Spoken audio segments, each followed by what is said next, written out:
Good morning, everyone.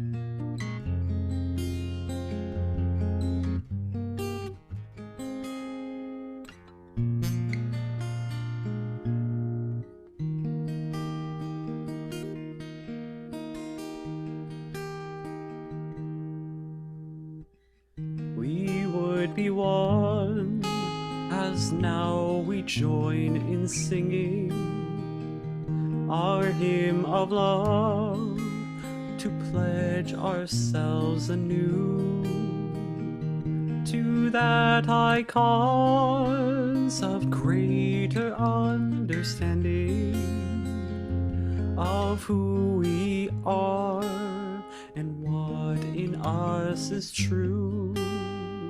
We would be one in living for each other to show to all a new community.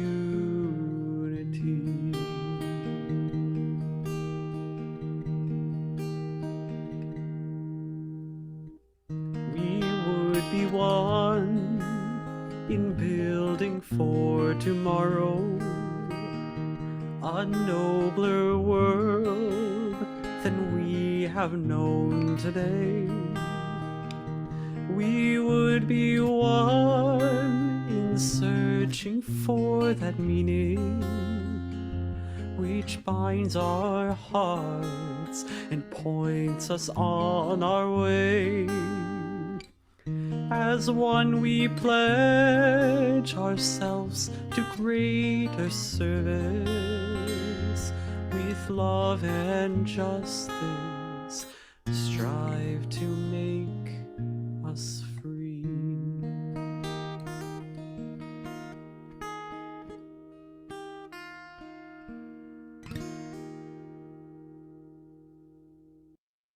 Very nice. I want to take a moment to thank Jude Lowry for picking such wonderful music over this time. She finds the coolest stuff that's just part of our uh, service and just talks to us. Thank you.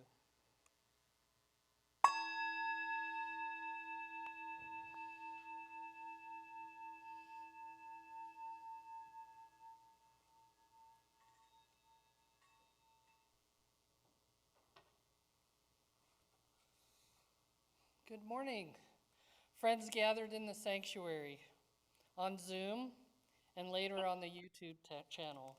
It is good to be together. Welcome to the Unitarian Universalist Fellowship of Franklin in the mountains of western North Carolina, northern Georgia, and the ancestral home of the Cherokee. We are a lay-led congregation of progressive minds and caring connections where all are welcome as we worship that which brings us meaning and value and joy. My name is Jill Ellern, and I'm pleased to be your service leader today. Visitors, do we have any visitors? I don't think we do. I think we're all known to each other. We're so glad, though, that you're here. So, as we gather in community, we take a moment to greet Not each many other people there. on Zoom and here in the sanctuary, affectionately known as the Roomies and the Zoomies. So please wave to them.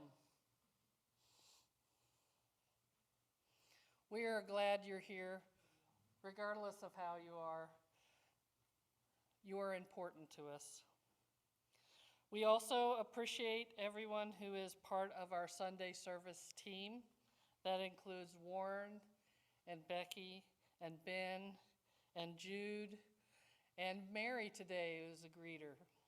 We wouldn't be able to do this every week if it weren't for those folks. Let's give them a hand. Masking is still going on here for the common good. They're required in the sanctuary, but not downstairs for health reasons. Those who don't need them, or who can't have them, or who are speaking so you can see our face. Hospitality, though, they're optional. Downstairs is the potluck. I know we brought stuff. It's always a fun thing to have. Let's see, is there any Zoom announcements? I do not see anyone waving for attention in the Zoom world. Okay. Is there any community announcements here? No? Wow, we're cooking along. This gives us lots of time for our service. Our fellowship is a light for liberal religion in the mountains that values the diversity and the richness that it brings to our community. Our celebrations of diversity are reflected in the variety of our Sunday services, and we hope today's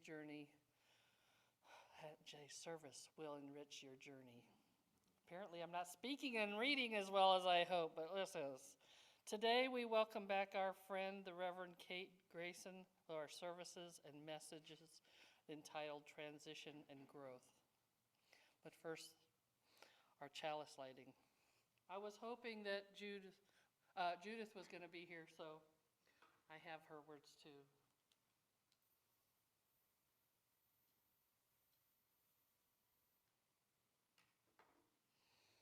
We are Unitarian Universalists. We are a church of open minds, loving hearts, and helping hands. Together, we care for the earth and work for friendship and peace in our world.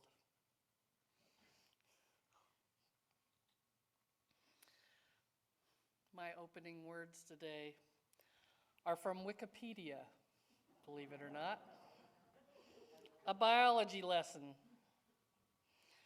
Metamorphosis is the biological process in which an animal physically changes and develops, including birth transition or hatching, and involves a cupusious and relatively abrupt change in the animal's body structure through cell growth and differentiation. Some insects, fish, amphibians, moths, crustaceans, and others undergo metamorphosis, which is often associated with a change of nutritious source or behavior. Because insects have a skeleton on the outside of their bodies, they can't grow the way humans do. Their skeleton only stretches so far. So if they need to get any bigger, they need a bigger skeleton. So they grow new, larger skeletons underneath the smaller one. This skeleton is soft and flexible so that the whole thing fits under the hard outer shell, and then they molt. When an insect molts, it breaks out of that smaller skeleton and stretches its soft, bigger skeleton out by inhaling a lot of air and pushing liquids around inside its body. When it's fully expanded, the skeleton hardens. At some point, the insect undergoes the final molt and becomes an adult. And once an insect is adult, it no longer molts. Insects can molt several times during their development, but a number of molts depends on the kind of insect. Dragonflies molt several times before as they develop. Some molt 20 times or more. Other insects molt only a few times. The giant water bug undergoes 5 molts. For those of you who remember your biology classes, how many of you do? These creatures are divided into species that undergo a complete metamorphosis from a larva to a pupal stages before they become adults. The incomplete metamorphosis, those that have the 3 stages, the egg, the nymph, and the adult, or no more metamorphosis. They just grow bigger. Those insects these insects that are the most foreign to us are those that go through the complete metamorphosis. They can look very different from their adult stage. As larvae, these worm-like larvae eat and grow until they change again to a pupa, I gotta get that right, pupa, or a cocoon or a chrysalis. Inside, they undergo a complete rearrangement of their inner tissues so that they emerge looking completely different from before. And thus, a beautiful butterfly emerges, completely transformed. Thus ends the Wikipedia biology lessons. I'd like to introduce our guest speaker today, Reverend Dr. Catherine Grayson. We've seen her many a times, is a Science of the Mind minister who lives in Weaverville. Her doctorate is in educational leadership or organizational learning. She's become a certified firewalker instructor in 2020. She's getting ready to retire from Haywood Community College, but will continue to speak and facilitate fire walks, as well as teaching online graduate classes at Holmes Institute, a ministerial education programs for the Centers of Spiritual Living. Please, let's welcome her.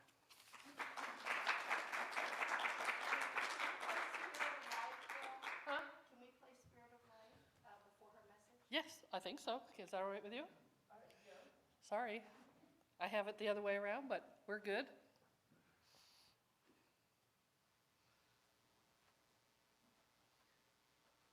Yes?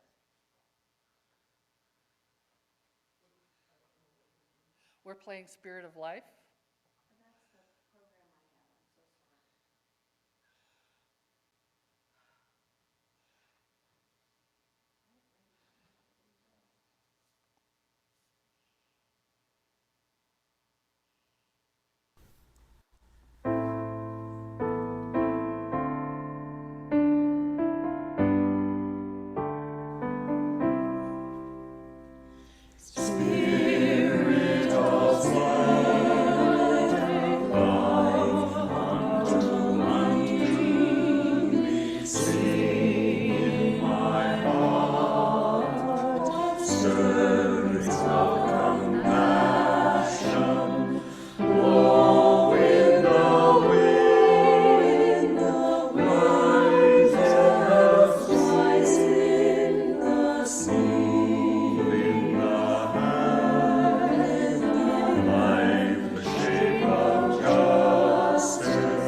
My turn. Hi.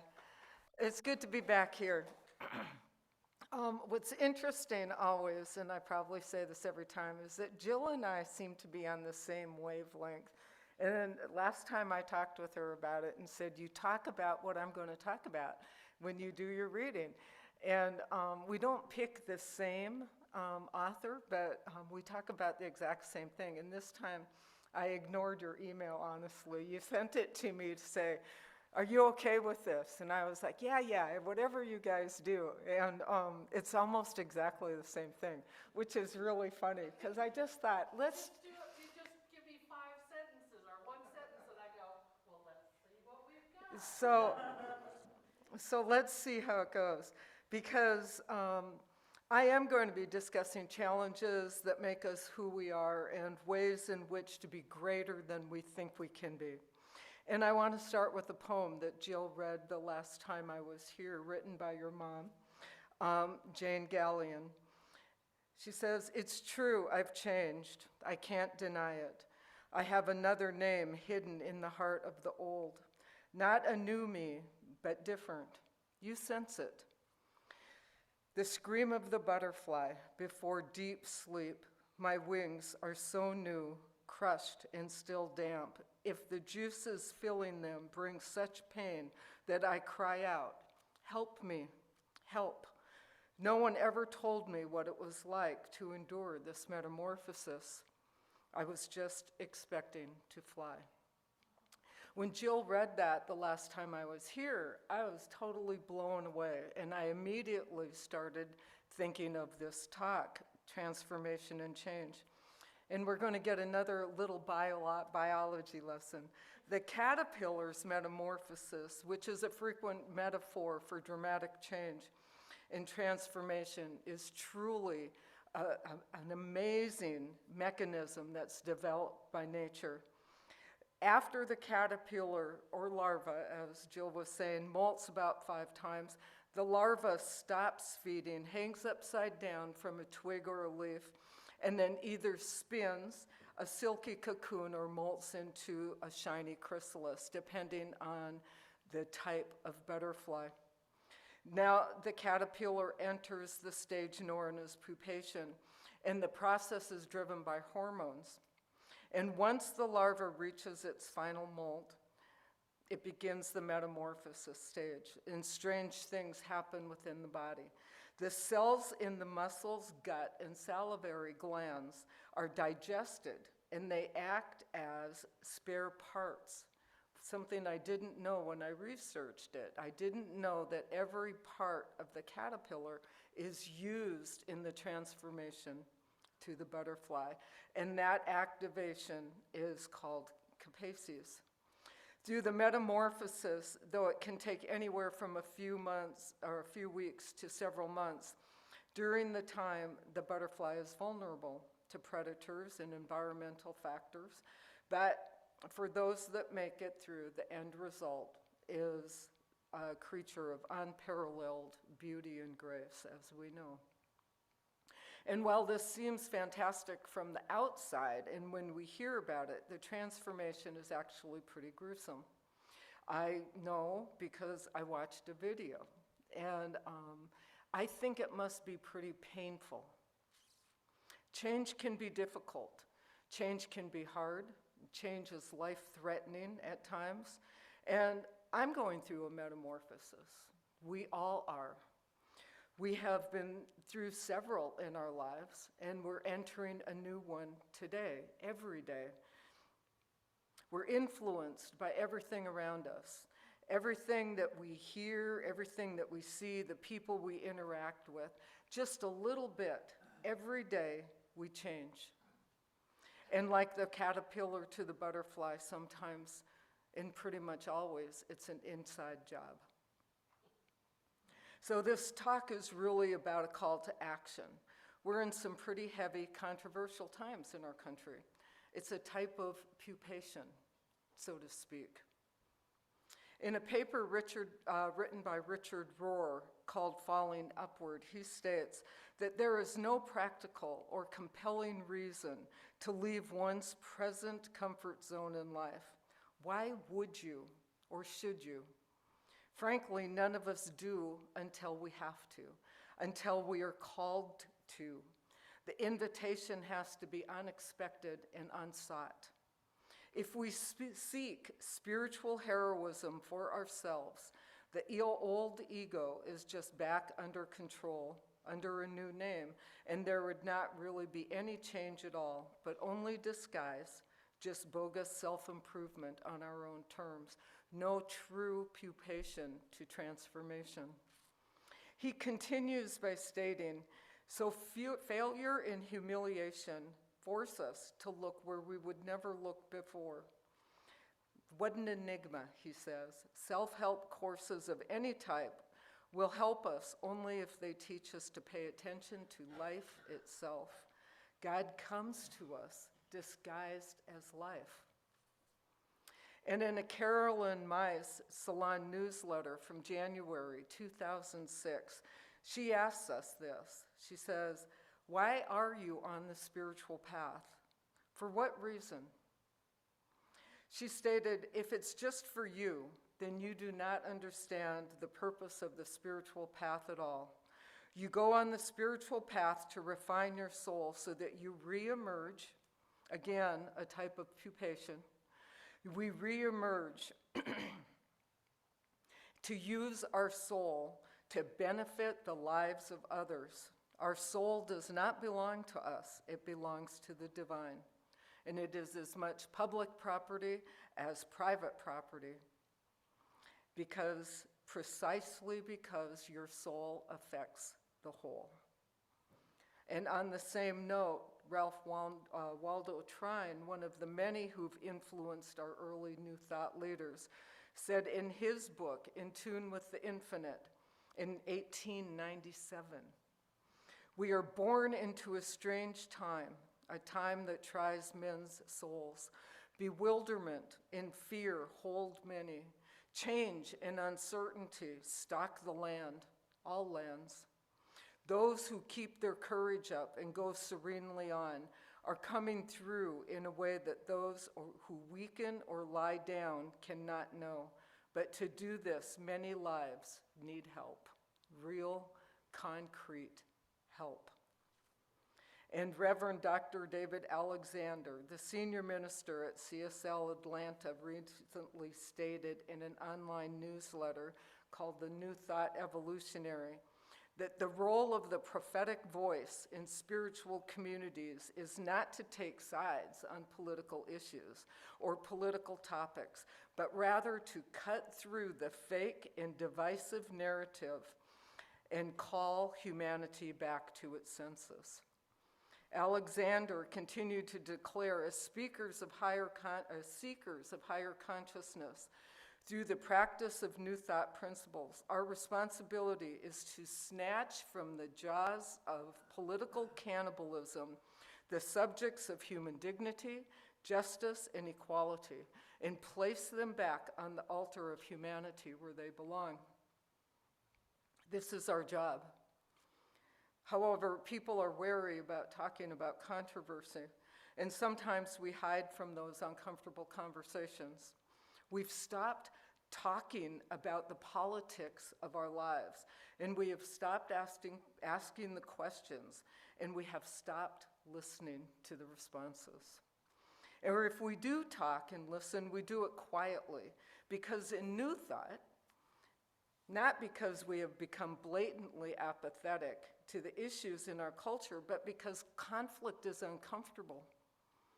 I can assure you that every one of us has been in that place, because sometimes the actions of others make no sense to who we are and to what we have known and to what we believe.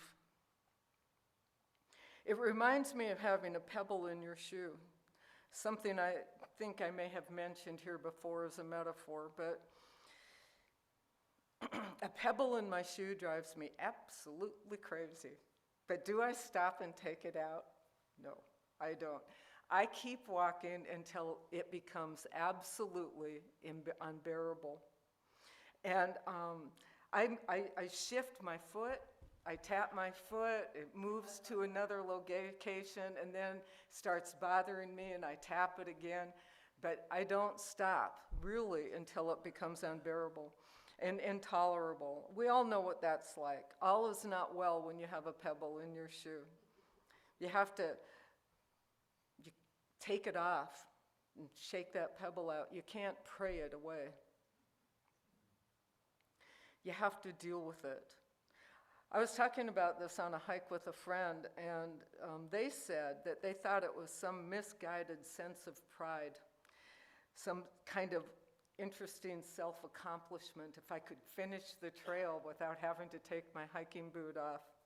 She could be right. I don't want to appear weak. I don't want to appear out of control. I don't want to appear to be the one that holds others up or stops people from continuing on. Somehow it makes me not as good as them. But it's not like I get irritated when my friends stop and shake a little bit of sand out of their boots or their shoes, and then we continue on. So I wonder how that happens. But this is what life is like for me. I'm always taking off my shoe to see what's inside.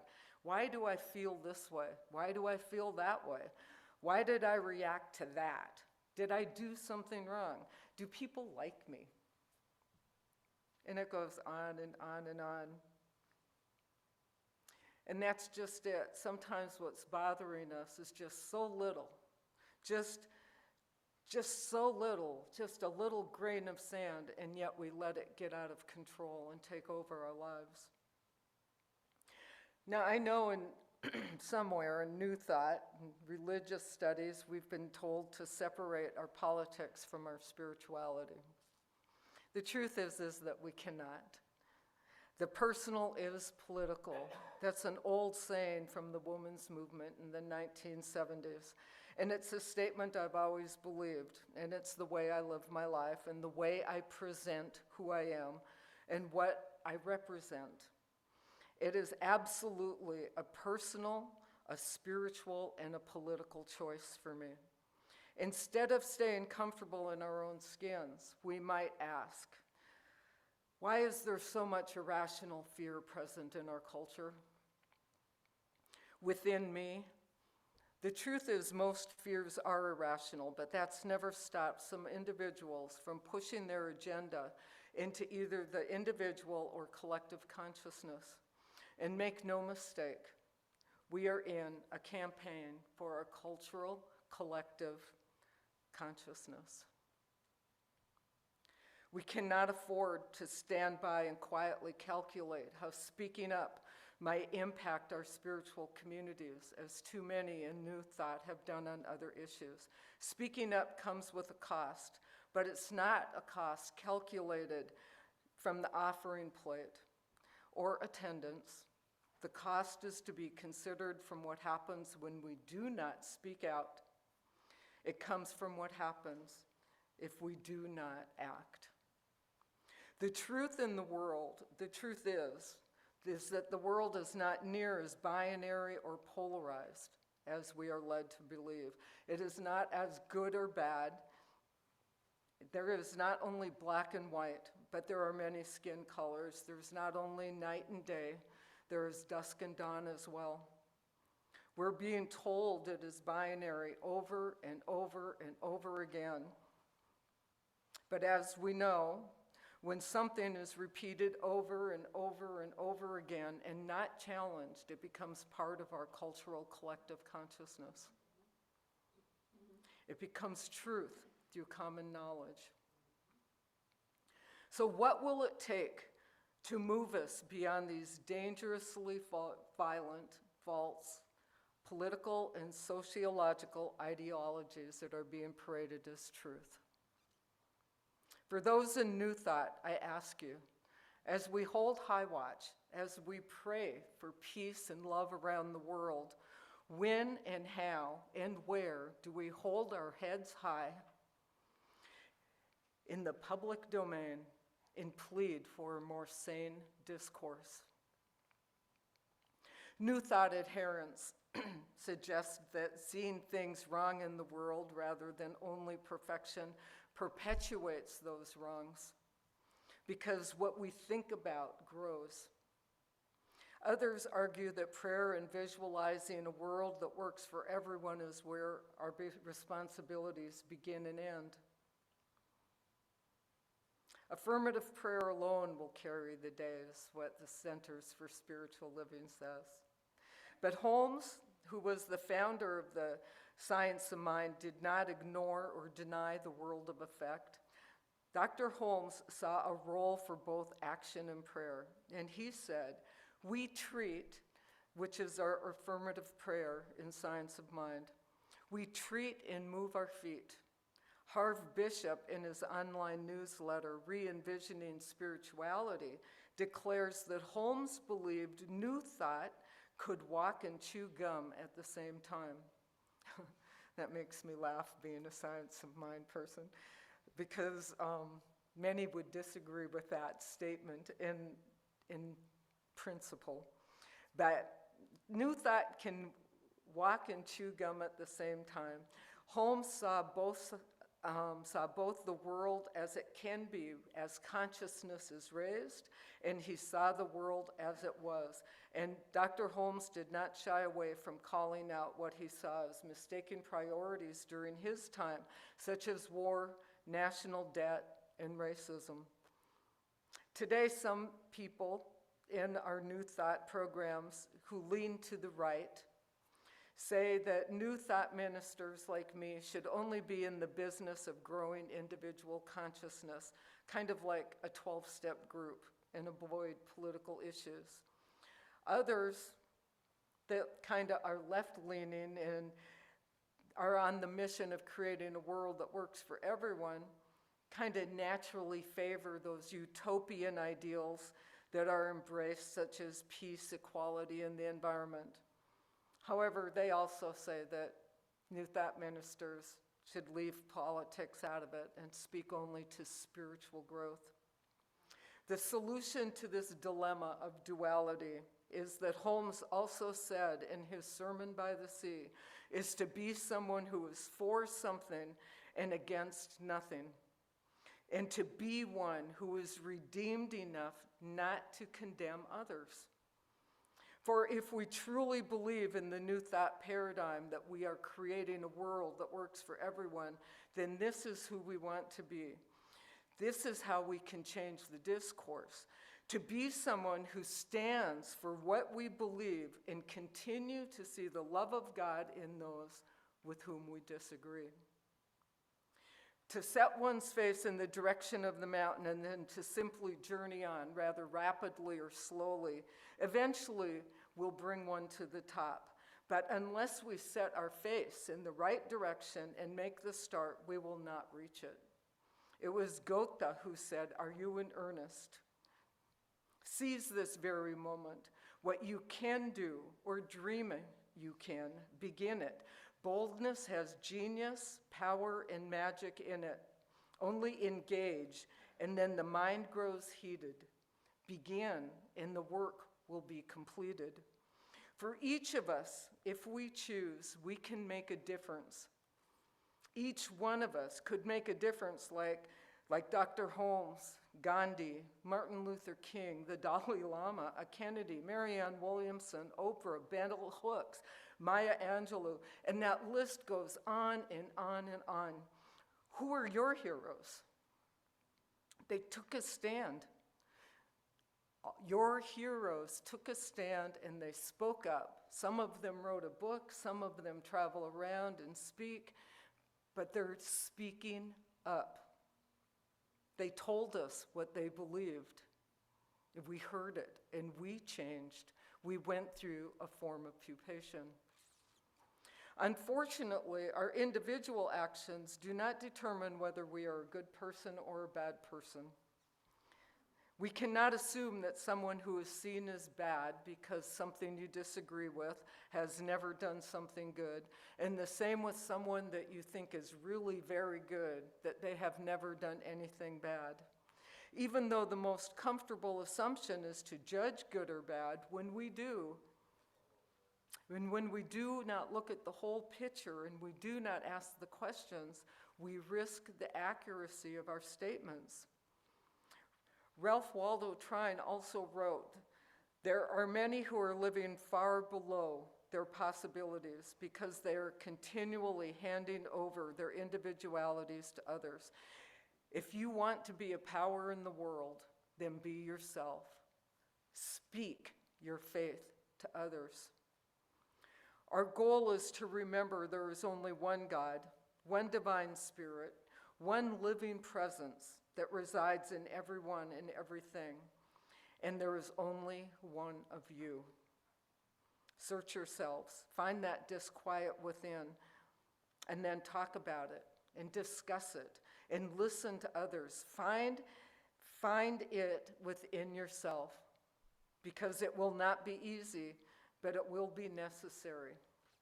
Be gentle with yourself, because pupation is a process. You will emerge and fly. Finally, as noted in the New International Version of the Bible, Matthew 10:27, it says, What I tell you in the dark, speak in the daylight. What is whispered in your ear, proclaim from the roofs. Now, according to Kendra Graham, who is the wife of Will and the grandson, who is the grandson to Billy Graham, she says that this means, give me the courage to stand for truth when darkness gathers all around me, and the forces of darkness try to shame and threaten me into silence. Give me the courage to stand for truth when darkness gathers all around me and the forces of darkness try to shame and threaten me into silence. For people in New Thought, religions, and spirituality, this passage can empower us to advocate for the life and the values that we believe in. A world that works for everyone only works if we participate in laying the foundation it is built on. Thank you.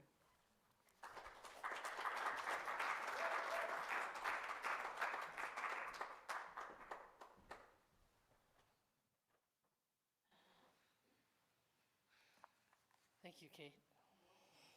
That was great. At this time in the service, let me make sure I'm on the right tracks here. Yes, at this time in the service, we pause to think about what sustains this fellowship. However you choose to make your contributions, they are muchly appreciated. Let's have the opening, or the offertory song.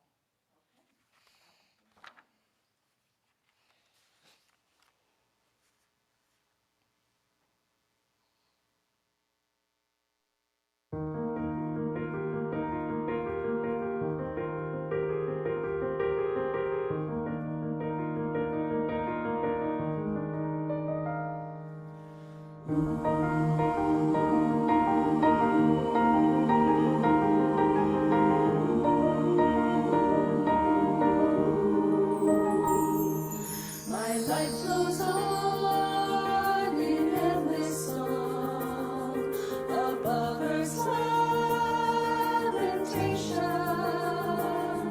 I hear the real, the far off hymn that hails a new creation.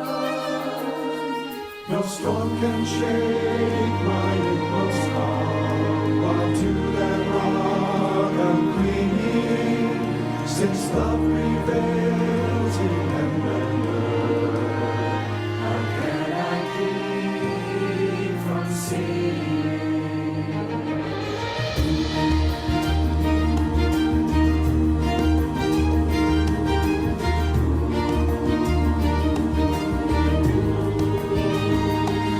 While though the tempest round me roars, I know the truth it liveth. And though the darkness round me grows, songs in the night it giveth. No storm can shake my inmost calm, while to that rock I'm clinging, since love prevails in heaven and earth. How can I keep from singing?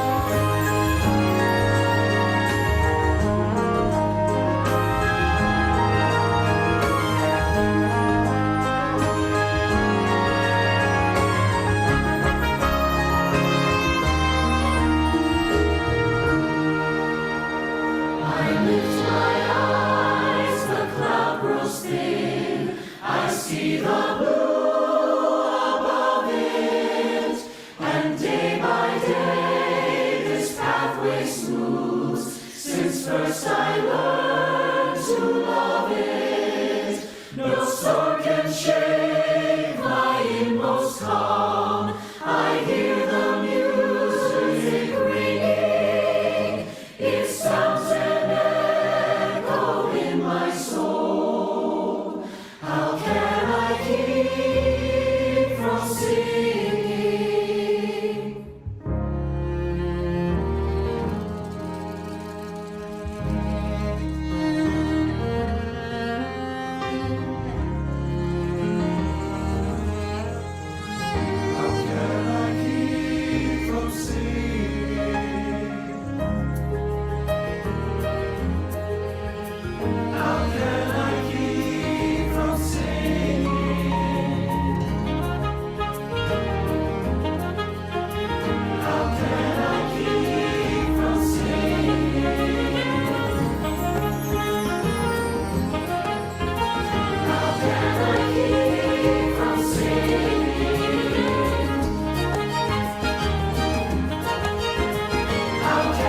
She finds some great ones. Oh my God. And that one's a hymn from our songbook, and that's just not done the same way when we do it. But anyway. Now join me in the dedication of our gifts. Gifts given and love and hope continue a cycle of love and hope. Thank you for your support. All financial gifts are appreciated at the sanctuary entry in the bowl by mail or electronically. And remember that our celebration jar, which is right here, is for an additional special gift, no matter how small. Even your pennies are appreciated. As we prepare for Joys and Concerns, know that they will be edited out before sharing it online. A pebble cast into a pond causes ripples that spread in all directions. Ours is a welcoming community, where we find connections, a spiritual community where we find meeting. Ours is a sharing community. Boy, I'm going to have problems with that word, aren't I, today? Where our joys are amplified, a caring community where our sorrows are lessened. We take a moment to reflect on our joys and our sorrows and acknowledge the mutual support of our community. If you have a milestone or choose to share it aloud, we invite you to share it now, and I will drop a pebble into the water here. We will begin with those on Zoom, acknowledged by our host, followed by those in the sanctuary. Into the Zoom world. I don't see anyone looking for attention to share today. I have one to share today, and that is this week I went through a training session at Southwestern for Alzheimer's that reminded me of something you said about putting a pebble in your shoe. So let me tell you a little bit about what happened, and it was an amazing. Yeah, are we okay? I'll do it fast. Sorry. Louder. Louder. Oh, okay. So they put gloves with real heavy sewed together on your hands. They put these shoe things in your shoes with little spikes in them. Not enough to hurt you, but not annoy you. There was like 20 little picks in your shoes. And then they put these glasses on you, which had macular degeneration and yellow.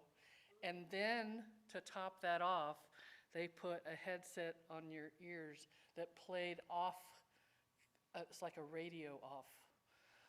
And some of them were loud and obnoxious, but conversations that you couldn't quite hear. And then, with all this stuff, they brought you into a room with tables with stuff and talked to you and asked you to do something. 4 things they asked you to do, and gave you 8 minutes to wander around and figure out what you're doing. And during that process, I mean, there were sirens going and talking, and you couldn't see it, and you couldn't hear what they said. Some people said, and then they kind of follow you to. There's a person in the room trying to figure out what you did, all to remind you and to give you the experience of what it is to have dementia. It was quite an experience. If you ever have a chance to do it, it is quite remarkable and sad and transforming, and they're planning to do this for all the nursing students so that they can get a kind of feel for it.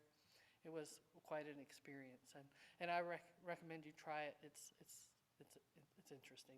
So that's my thought for today. I'm sorry. I don't know. Do we have anyone else? Yes.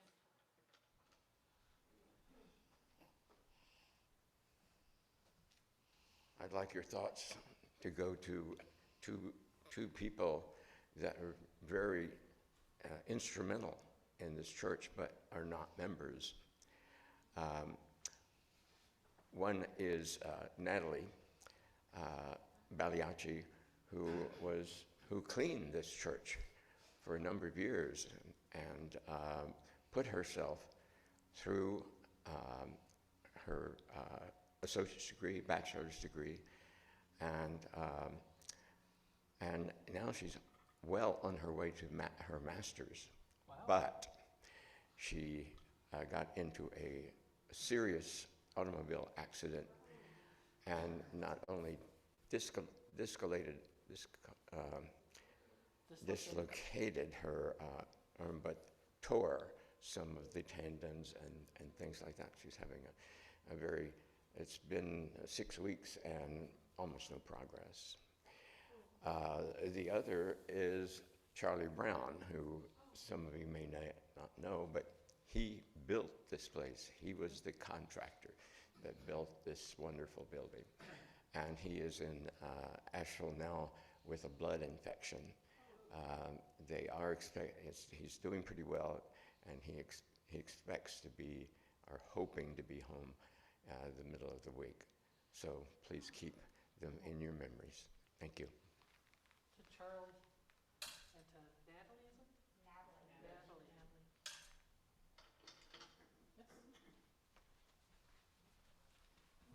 This concern is for Callie from Zoom.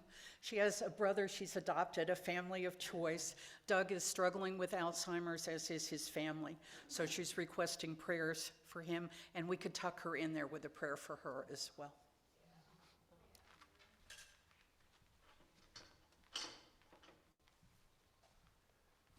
This is a concern.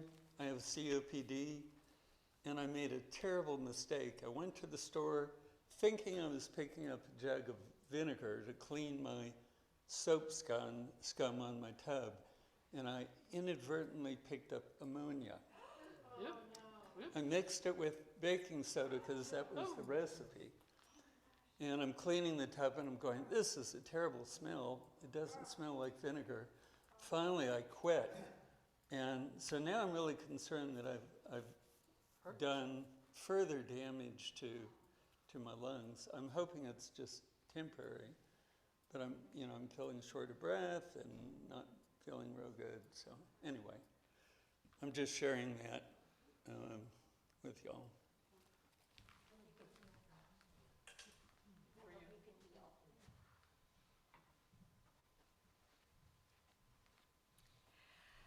It's me again, Bonnie. I'm sharing that I'm just struggling. I had a very rough weekend. Just two things. One is I went down to be with my dearest friend as she struggles with her stage 4 head cancer, and her spirit is amazing. Anyway, but I don't know how much longer I have, and she started giving me some of her jewelry, which I'm wearing. And on my way there, I got a call from my sister who's in Atlanta, and she said, taking my dog to the emergency vet. And her dog is a dog that I was with her when she got 11 years ago. I see the dog a lot when I go to Atlanta. I love the dog. The dog is helping my sister because she's had to move out of her house for 4 or 5 months because of a big flood situation and a lot of stress in her life. And she has no one but the dog. Anyway, the dog that one day developed a problem, and I got right to the vet, and she had to make her decision. And she had to let him go. We let him go. She let him go. And anyway, it's just a very hard weekend, and I'm glad to see you all here. And you may have things like that in your hearts too, and so care about all of you. Thank you. Hugs to you. Thank you.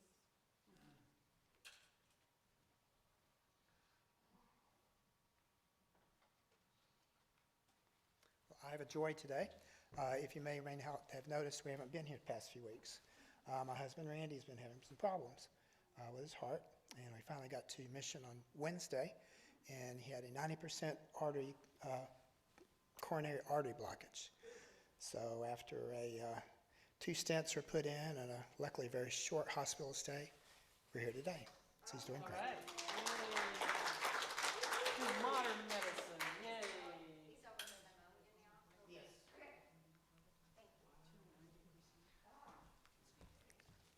I'm Angie. I haven't met some of you. My mother is coming down. She has vascular dementia, and has for 6 years. And she's been through stages where we had to use antipsychotics and things like that, where she was arguing with the television set and very combative. And now she's in a much more docile state. But it's been 3 years since, well, I moved here 3 years ago, and she hasn't been here yet. So I've enlisted the help of someone to put her in a vehicle and bring her down. So she'll be here next weekend, and I won't be here because of that. But I am starting to come here more. I let go another responsibility with a recovery program here in this part of the state. And I've handed that over to someone else beginning January 1st. So my time has opened up, and I want to share that with this church and this community, I guess I should say. You're more a community than a church. But I'm thrilled to be here. I get touched every time I walk in, and good to see you.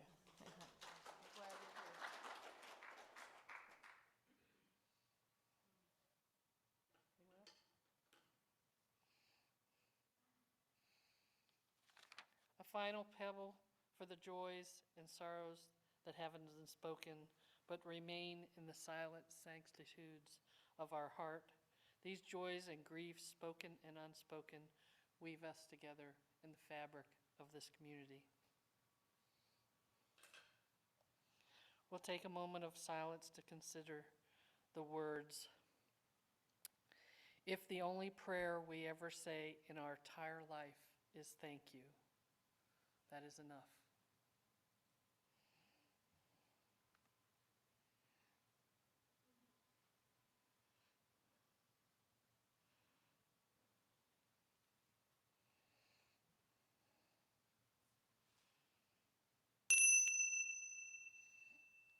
Robbie, will you come up?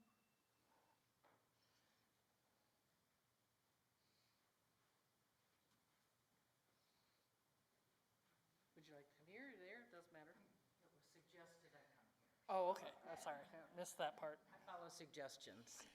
So I'm here to tell you about the next song that we're going to hear and a little bit about it. Fred Small has gone through many transformations in his life. After college, he went to become an attorney and then decided he had a higher calling so he could make dozens of dollars as a folk singer. Dozens, huh? During that time, he wrote a remarkable song called Everything Possible. It was the first song I had ever heard by Fred Small. It changed the direction of my life because, my goodness, there are people writing important songs out there. Well, he played at my concert series for 6 years in a row, and then he announced decided he was going to make a change again and become a UU minister. Did that for many years, and he is now an environmental activist. But this song is what we're going to hear. It is sung by a wonderful young woman, a Unitarian Universalist singer-songwriter herself, Leah.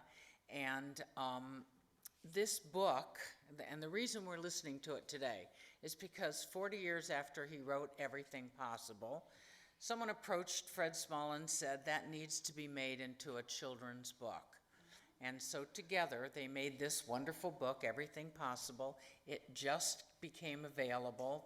I would like to put some of these in our libraries, if anyone would like to help with that financially. You will hear the song. It's exactly what the words of the book are. He has made one change, and that it is more gender fluid than his original song from 40 years ago. We're going to hear the original song today, but in the back of this book is a QR where you can listen to the new version of Everything Possible. So join me in listening to Fred Small on our wide screen.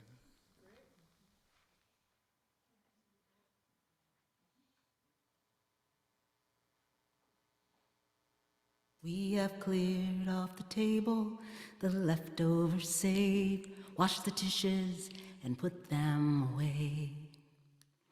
I have told you a story and tucked you in tight at the end of your knockabout day. As the moon sets its sails to carry you to sleep, over the midnight sea.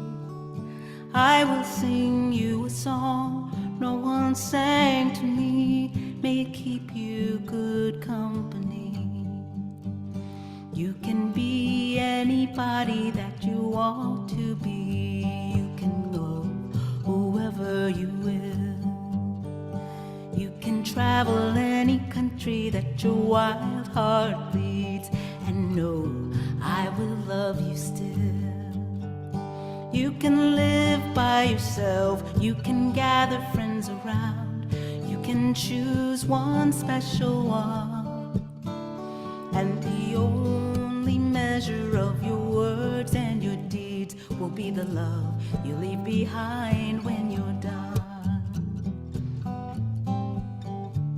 Some girls grow up to be strong and bold. Some boys are quiet and kind.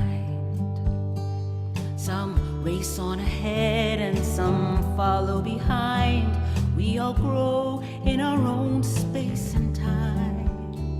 Some women love women, some men love men. Some raise children and some never do. You can dream all the day, never reaching the end of everything possible for you. You can be anybody that you want to be. You can love whoever you will. You can travel any country where your wild heart leads, and know I will love you still. You can live by yourself, you can gather friends around, you can choose a few special ones, and the only measure of your words and your deeds will be the love you leave behind when you're done. Don't be rattled by names, by taunts, by games. Seek out spirits kind and true.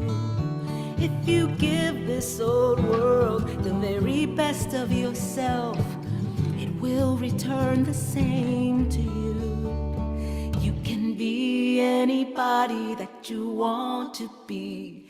You can love whoever you will. You can travel any country that your white heart leads, and know I will love you still. You can live by yourself, you can gather friends around, you can choose one special one, but the only measure of your words and your deeds will be the love you leave behind when you're done. Will be the love you leave behind when you're done.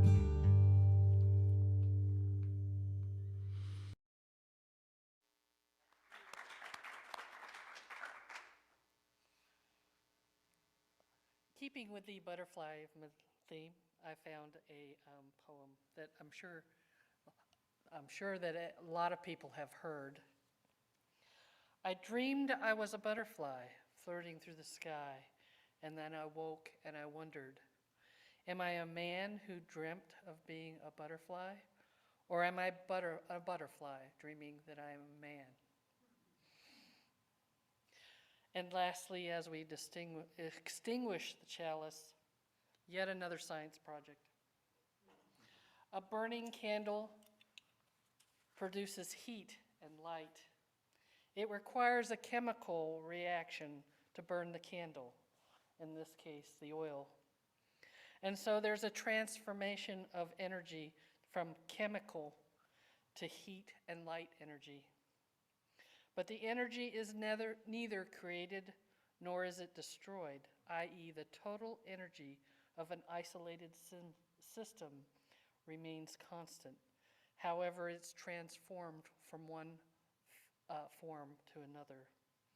And so we hope this light and this message that we've put into words transforms your thoughts, your heart, your work, your memories, and your joy.